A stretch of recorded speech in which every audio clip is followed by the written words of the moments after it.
حضرت ابو سعید خدری رضی اللہ تعالیٰ عنہ حدیث کے راوی ہیں، بخاری میں موجود ہے، ارشاد فرماتے ہیں کہ ہم ایک سفر پہ تھے، واپس آ رہے تھے، ایک جگہ رات کو قیام کیا، سونا تھا، بستی تھی، بستی کے لوگوں نے نہ کھانا پوچھا نہ پانی پوچھا، کوئی ضیافت نہیں کی۔ آدھی رات کا وقت آیا تو ایک بندہ دوڑا دوڑا آیا، کہنے لگا ہمارے سردار کو بچھو نے کاٹ لیا ہے، تم میں سے کوئی بندہ دم درود کر لیتا ہے؟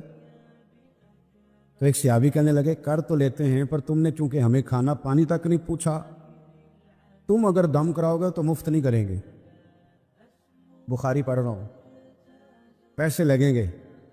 کتنے پیسے؟ بکریوں کا ایک ریوڑ پورا۔ شارحین نے لکھا ہے 40 بکریاں، کتنے دما دیاں؟ او بھائی اس سے کوئی بندہ جواز نہ لے کہ پیسے لینے جائز ہیں، اس سے جواز نہ حاصل کرے۔ اب بات کو سمجھیں، پس منظر کیا ہے؟ پانی تک نہیں تم نے پوچھا۔ کچھ لوگوں کا علاج ہوتا ہے، انہوں نے کہا پیسے لیں گے دم کر دیں گے۔ صحابی نے کہا، حضرت ابو سعید خدری رضی اللہ تعالیٰ عنہ فرماتے ہیں وہ چونکہ تنگ تھے، بچھو کاٹ کے، اور سردار کو کہا چل تو صحیح نا۔ وہ صحابی گئے، سورہ فاتحہ پڑھ کے دم کیا، اور حدیث بخاری سے میں آپ کو دکھاؤں گا۔ لوگ کہتے ہیں دم کدھر سے آ گیا؟ بخاری پڑھ رہا ہوں، صحیح بخاری۔ شفا تو اللہ نے دینی ہے نا، رب کریم نے شفا دے دی، بکریاں لے لی، آ گئے جہاں آرام کر رہے تھے اس جگہ۔ صحابہ میں اختلاف ہو گیا، کچھ کہنے لگے بکریاں لینی چاہیے تھی، کچھ کہنے لگے نہیں لینی چاہیے تھی۔ حضرت ابو سعید خدری رضی اللہ تعالیٰ عنہ فرماتے ہیں پھر ہم نے فیصلہ کیا چپ کر کے سو جاؤ، صبح حضور کی بارگاہ میں جائیں گے۔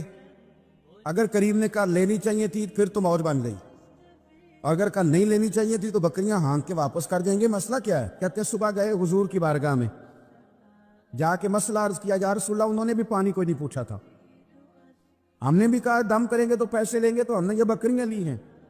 شارحین لکھتے ہیں 40 تھی شاید۔ تو یا رسول اللہ اب کیا کریں؟ حضور مسکرانے لگے اور مسکرا کے پوچھا اچھا پڑھا کیا تھا؟ یا رسول اللہ سورہ فاتحہ۔ فرمایا سکھائی کس نے تھی؟ کہ یا رسول اللہ آپ نے۔ فرمایا پھر آدھی بکریاں میری ہیں آدھی تمہاری ہیں۔ اگر آج یہ ارادہ کر لینا کہ ہم نے لوگوں کو آسانیاں دینی ہیں، تو میرا یہ خیال ہے کہ صبح خیر نہیں خیر کثیر بٹنی شروع ہو جائے۔ اگر ہم یہ ارادہ کر لیں کہ میں نے لوگوں کو آسانیاں، وہ ہمارا مزاج نہیں نا، ہم آسانی لینا چاہتے۔ اگر ہم بحیثیت مسلمان تھوڑی تھوڑی خدمات سر انجام دینا لگے، تھوڑا تھوڑا سوچنے لگے، لیکن رسول کریم کی سوچ مبارک کیا ہے؟ بدر کے لوگ قیدی ہو کے آ گئے، کفار تھے وہ۔ اب حضور نے فرمایا فیصلہ یہ ہوا مجلس شورا میں، صحابہ کی میٹنگ میں، کہ فدیہ دیں گے اتنے اتنے پیسے تو آزاد کر دیے جائیں گے۔ کچھ لوگ ایسے تھے جو فدیہ نہیں دے سکتے تھے لیکن حساب کتاب لکھنا پڑھنا جانتے تھے۔ اب حساب کتاب کی تو دین میں بھی ضرورت ہوتی ہے نا، آپ کو وراثت تقسیم کرنی ہے، کئی کام کرنے ہیں، تو نبی پاک علیہ الصلوۃ والسلام نے بھی نا وہاں امت کا سوچا، اور میں تم اس طرح کرو مسلمانوں کے 10 بچوں کو لکھنا پڑھنا سکھا دو، میں تمہیں آزاد کر دیتا ہوں۔ بحیثیت قوم کی فلاح و بہبود کے لیے جو نبی پاک کے نظریات ہیں، جو حضور کے افکار ہیں، ان 10 بچوں کو لکھنا پڑھنا سکھا دو۔ یار میری سوچ ہمیشہ یہ رہتی ہے کہ میرے بچے لکھ پڑھ جائیں۔ یہ کیوں نہیں سوچتا کہ میرے محلے کے سارے بچے اگر پڑھ جائیں گے تو یہ محلہ پڑھے لکھے لوگوں کا محلہ کہلائے گا، میرے سمیت لوگ کہیں گے کہ بڑی شستہ آبادی ہے۔ میری سوچ کیوں اڑ جاتی ہے کہ فقط میرا ہی بچہ آگے نکلے؟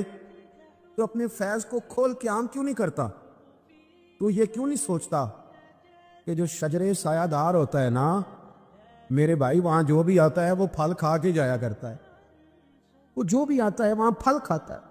اپنا ایک ذہن بنائیں نفع دینے کا، ایک سوچ بنائیں کسی کا فائدہ کرنے، ارادہ کرے کسی کے کام آنے کا، کسی کے لیے بہتری کرنے کا، کسی کے لیے آسانیاں فراہم کرنے کا، کسی کو سہولت دینے کا۔ میرے رسول کریم سید عالم صلی اللہ علیہ وسلم نے توجہ دلاتے تھے۔ حضور علیہ السلام نے فرمایا درخت بھی لگاؤ، کھیتیاں بھی لگاؤ۔ یا رسول اللہ صلی اللہ علیہ وسلم کچھ ملے گا؟ تو حضور نے فرمایا اس کھیت سے، اس درخت سے جب تک کوئی جاندار فائدہ اٹھاتا رہے گا اللہ تمہارے نام اعمال میں نیکیاں درج فرماتا رہے۔ کوئی درخت ہی لگا دو، کچھ کار ہی دو۔ محمود غزنوی گزر رہے تھے، ایک بوڑھے کو دیکھا، اس کے ہاتھ کامتے ہیں تو پھر بھی وہ زمین کھود رہا ہے اور ایک درخت لگا رہا ہے۔ تو محمود غزنوی اس بوڑھے کو دیکھ کے نا تو بڑے حیران ہوئے، اس کے قریب گئے۔ تو دو قسم کی سوچیں ہوتی ہیں نا، ایک یہ سوچ ہوتی ہے کہ بڑا لالچی ہے، اس عمر میں بھی یہ کیا کر رہا ہے، یہ بھی سوچ ہوتی ہے، اور ایک سوچ یہ ہوتی ہے کہ یار کتنا بھلا آدمی ہے، دیکھو اب بھی محنت کر کے گزر رہا۔ سوچ ہی ہے نا، منفی کر لیں یا مثبت کر لیں۔ تو محمود غزنوی آگے بڑھے، اور آگے بڑھ کے نا تو آپ اس بوڑھے سے کہنے لگے کہ بابا یہ کیا کر رہے ہو؟ تو کہنے لگے میں درخت لگا رہا ہوں۔ تو کہنے لگے بزرگوں اب آپ کی جو عمر ہے نا، یہ عمر نہ تو آپ اس کے پھل کھا سکیں گے، نہ چھاؤں میں بیٹھ سکیں گے، اور آپ کو تکلیف بھی بڑی ہے۔ تو بابا جی محمود کو جانتے ہی نہیں تھے، پلٹ کے کہنے لگے بیٹا چلو میں نہیں پھل کھاؤں گا تو میرے پوتے تو کھائیں گے نا، میرے نواسے تو کھائیں گے نا، تو آپ چھوڑے مجھے، میں تو اگلی نسلوں کا بھلا کر رہا ہوں۔ اب یہ سوچ ہماری بڑی کم ہوتی، یہ بڑی کم سوچ ہوتی، پوتے کھائیں گے نواسے کھائیں گے۔ تو محمود غزنوی بادشاہ تھے، بڑے راضی ہوئے، کہنے لگے یار بابا تیری تو سوچ بڑی شاندار ہے، قوم کا نفع کرنے والی سوچ ہے۔ اس نے کہا ایک تھیلی اشرفیوں کی بابا جی کو دے دو۔ بابا جی نے نا وہ تھیلی اشرفیوں کی جب قبول کی، پکڑی، تو بابا جی بڑے مسکرائے۔ محمود کہنے لگا کیا ہوا؟ تو فرمانے لگے بیٹے تم نے تو کہا تھا کہ میں اس کا پھل نہیں کھاؤں گا، میں نے تو ابھی لگایا نہیں ہے، اللہ نے پھل مجھے پہلے ہی عطا فرما دیا ہے۔ تم تو کہہ رہے تھے کہ پھل نہیں کھاؤں گا، ابھی تو لگایا نہیں تو اللہ نے پھل دے دیا۔ محمود بڑا راضی ہوا، اس نے کہا یار بابا تو بڑی اونچی سوچ کا مالک ہے، ایک تھیلی اور دو بابا جی کو، اور دے دو ایک تھیلی۔ ایک اور تھیلی دی بابا جی کو، تو بابا جی پھر ہنسے، کہنے لگے محمود میرا خلوص دیکھ، میں اللہ کے بندوں کا نفع کرنا چاہتا تھا نا، تو میں نے ابھی لگایا نہیں۔ لوگوں کے باغ میں سال میں ایک دفعہ پھل لگتا ہے، اللہ نے مجھے 2 دفعہ پھل عطا کر دیا۔ محمود نے کہا تیسری بھی دو بھی بابا جی کو تھیلی۔ آپ سوچ تو بنائیں نا صاحب، ہم یہ سمجھتے ہیں کہ شاید یہ محدود ہو جائے گا، میں کسی کے بچے کو پڑھا دوں گا تو شاید وہ میرے بچے کا نصیب لے اڑے گا، میں کسی کو کچھ دے دوں گا تو شاید وہ ادھر سے آ کے نا تو ہمارا کام خراب کر جائے۔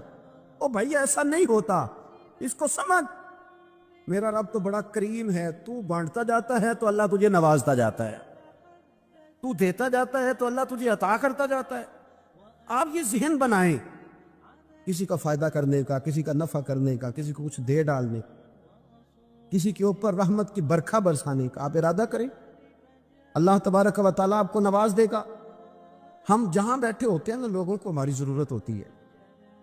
حضرت عبداللہ ابن عمر رضی اللہ تعالیٰ عنہ نے ایک 100 دینار الگ کر کے رکھا ہوا تھا، پورا 100 دینار، بہت بڑے پیسے ہوتے تھے اس زمانے میں۔ تو آپ کے بچے کہتے کہ ابا جی یہ پیسے سائڈ پہ کیوں رکھے ہوئے ہیں؟ تو فرماتے پتر یہ میں نے لوگوں کو ادھار دینے کے لیے رکھے ہوئے۔ خاصی مشکل بات نہیں کر دی میں نے، ہماری تو دکانوں پہ لکھا ہوا ہے ادھار بند ہے، موٹا کر کے لکھا ہوا ہے ادھار بند ہے، یعنی نقد والے آ جاؤ، ادھار والے بالکل نہ آنا۔ تو ادھار کون لیتا ہے؟ امیر آدمی۔ اور بھائی سنیں، ادھار کون لیتا ہے؟ غریب آدمی۔ اور ہمارا کیا حال ہے کہ ہم کہتے ہیں بھائی وہ یہ نہیں کہہ رہا کہ مجھے بھیک دے دو، وہ کہہ رہا یار ذرا مہربانی کرو، میں نا یہ میرے دوست کہنے لگے کہ وہ کیا بنا ہے، سنا تھا ایک شخص کو پھانسی ہونے لگی، عدالت کا فیصلہ ہے۔ میں نے کہا یہ وہ لوگ تبصرہ کرتے ہیں جو پیٹ بھر کے روٹی کھاتے ہیں، یہ ان لوگوں کا تبصرہ ہے، وہ پیٹ بھر کے روٹی کھاتے ہیں، رات تبصرہ کریں گے، فیس بک پہ اپنی رائے دیں گے۔ لیکن جو آدمی آدھا کلو گھی صبح فیکٹری جانے سے پہلے گھر دے گیا تھا نا، وہ جب رات کو آتا ہے تو اس کی بیوی ڈرتے ہوئے اسے یہ نہیں کہتی کہ وہ عدالت کے فیصلے کا کیا بنا ہے، اس کی بیوی تو اس کو کہتی ہے کہ وہ جو آپ گھی لائے تھے وہ ختم ہو گئے، اور سویرے بچوں نے جب اسکول جانا ہے تو پراٹھے بنانے کے لیے میرے پاس گھی کوئی نہیں۔ یقیناً آپ کو تکلیف ہوگی، تو اب کرنا کیا ہے؟ تو میرے بھائی ان کو کہاں تبصرہ یاد رہتا ہے کہ آج نئی بات کیا ہوئی ہے، تو کوئی نئی خبر سناؤ کہ اور پھر سناؤ تو کوئی نئی تازی، یہ باتیں تو ان کو یاد رہتی ہیں جو پیٹ بھر کے کھاتے، جن کو پھر کوئی فکر نہیں، ان لوگوں کے یہ کام ہے وہ کریں گے سیاسی تبصرے۔ وہ کسی شخص نے کیا خوب کہا تھا کہ غربت نے میرے بچوں کو تہذیب سکھا دی، اب سہمے ہوئے رہتے ہیں شرارت نہیں کرتے۔ غربت نے میرے بچوں کو تہذیب سکھا دی، وہ اب سہمے ہوئے رہتے ہیں، وہ شرارت نہیں کرتے۔ وہ نہیں شرارت کرتے اس لیے کہ وہ تو کونے میں لگے بیٹھے ہیں کہ کسی غریب کا کھلونا نہ ہمارے ہاتھ سے ٹوٹ گیا، وہ سہمے ہوئے رہتے، وہ شرارت نہیں کرتے۔ تو میرے عزیز، حضرت عبداللہ ابن عمر 100 دینار ہے، ابا جی یہ کس لیے ہے؟ تو فرماتے یہ میں نے ادھار دینے کے لیے رکھا ہوا ہے۔ حضور کیا مطلب؟ فرمایا میرے نبی پاک علیہ السلام نے فرمایا ہے کہ کسی بندے کو تم نے اگر قرض لینا ہو نا تو وہ غریب ہو تو اس پر تم آسانی کرنا، اور جتنے پیسے تم نے لینے ہوئے اگر وہ تنگ دست ہو تو آسانی کرنا۔ فرمایا جتنے پیسے تم نے لینے ہوئے جتنے دن گزر گئے اللہ روزانہ اتنے پیسے صدقہ کرنے کا تمہیں ثواب عطا فرمائے گا۔ تو میں نے یہ غریبوں کی مدد کے لیے رکھے ہوئے ہیں۔ کوئی غریب لے جاتا ہے اپنا کام چلا لیتا ہے، پھر وہ واپس کر دیتا ہے تو میں کسی نئے کو دے دیتا ہوں، تو اپنا کام چلا لیتا ہے۔ یارو ہاں کچھ لوگ ایسے ہوتے ہیں جن کے جنازوں پہ لوگ آ کے بتاتے ہیں، جنازوں پہ آ کے بتاتے ہیں کہ جب میری بیٹی کی شادی تھی تو یہ بابا رات کی تنہائی میں آیا تھا۔ جنازوں میں آ کے لوگ بتاتے ہیں کہ ہاں فلانی سردیوں میں جب میرے کپڑے میرے پاس موجود نہیں تھے تو یہ آیا تھا مجھے جوڑا دینے۔ اور پھر لوگ بہت بڑے پروفیسر، لیکچرار، عالم فاضل آ کے بتاتے میرے پاس کتابوں کے پیسے کوئی نہیں ہوتے تھے، اور یہ مرد کلندر تھا جو ہر امتحان سے پہلے آتا تھا اور آ کے مجھے کہتا تھا کہ یہ پیسے رکھ لو، کوئی نہیں میں لے لوں گا، واپس ہو جائے گا۔ یار آپ کسی کو آسانی دینے کا ارادہ تو کریں۔ مسلم شریف کی حدیث ہے، میرے رسول کریم سید عالم صلی اللہ تعالیٰ علیہ وسلم نے ارشاد فرمایا کہ تاجر قیامت میں اللہ کی بارگاہ میں کھڑا کیا جائے گا تو اللہ فرمائے گا جاؤ میں نے تمہیں جنت دے دی، جاؤ جنت میں۔ تو پتہ تو سارا ہے نا سردار میں، تو وہ اللہ کے حضور حاضر ہو کے عرض کرے گا مالک میں تو اپنی خطائیں جانتا ہوں کتنی زیادہ ہیں، اللہ میں تو مستحق نہیں تھا، تو میرے مالک یہ جو کرم ہوا ہے اس کا سبب پوچھ سکتا ہوں؟ سبب کیا ہے اس کرم کا، اس رحمت کا؟ تو رب کریم ارشاد فرمائیں گے کہ جب تم نے دکان پہ جو سیل مین رکھے ہوئے تھے، جب تم ان کو بھیجتے تھے لوگوں سے پیسے لانے کے لیے، کیا ریکوری کرنا کہتے ہیں کہ گرائی بھی آخر ہے، تو وہ جب تم بھیجتے تھے لوگوں کو تو کیا کہہ کے بھیجتے تھے؟ ذرا بتاؤ تو صحیح، تاجر ہے، سادہ آدمی ہے، تو وہ کہتا ہے اللہ میرے دل میں تیرے بندوں کا بڑا خیال تھا تو میں یہ کہہ کے بھیجا کرتا تھا کہ جس کے پاس ہوئے اسے لے لینا، اور جو تنگ دست ہوا نا اسے تنگ نہ کرنا، اگلی دفعہ لے لیں گے۔